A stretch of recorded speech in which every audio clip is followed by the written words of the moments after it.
আজকে এমন একটা ইফতারির কথা বলবো যেটা আমার প্রতি বছর বানানো লাগবেই লাগবে। প্রতি বছর আমি এটা রোজা আসার আগেই প্রিপারেশন নিয়ে নেই, কিন্তু এই বছর আর পারলাম না, তাই আমি রোজার মধ্যেই এটা বানিয়ে নিলাম।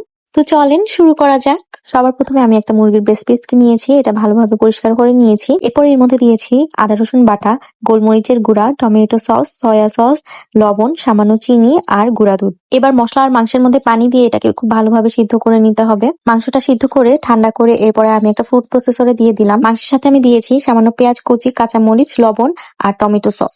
আপনারা চাইলে এই কাজটা হাত দিয়ে করতে পারেন, মাংসটা হাত দিয়ে চূড়া করে নিতে পারেন, তবে এটা ব্লেন্ডার ইউজ করা যাবে না। আমার মাংসটা রেডি করা হয়ে গেছে। অন্যদিকে আমি কয়েকটা আলু সিদ্ধ করে নিয়েছি।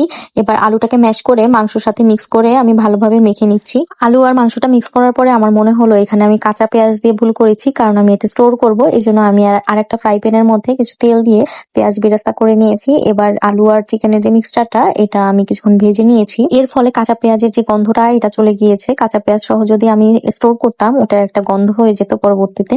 আর তাছাড়া এরকম বেরেস্তার মধ্যে এটা ফ্রাই করে নিলে এটার টেস্ট আরো বেশি ভালো হয়। এবার মিশ্রণটা ঠান্ডা হয়ে গেলে যে কোনো শেপ দিয়ে আপনারা বানিয়ে ফেলতে পারেন চিকেন কাটলেট। তবে আমি এর মধ্যে একটু চিজ দিয়েছি। একটা বাটিতে আমি ডিম গুলিয়ে নিয়েছিলাম, এর মধ্যে সামান্য লবণ দিয়েছিলাম। এখন এটার মধ্যে ডিপ করে বিস্কিটের গুঁড়ায় গড়িয়ে নিব। আপনারা চাইলে এটা ব্রেড ক্রামের মধ্যেও গড়াতে পারেন। এবার এটাকে সেট হওয়ার জন্য ফ্রিজে 10-15 মিনিট রাখবো।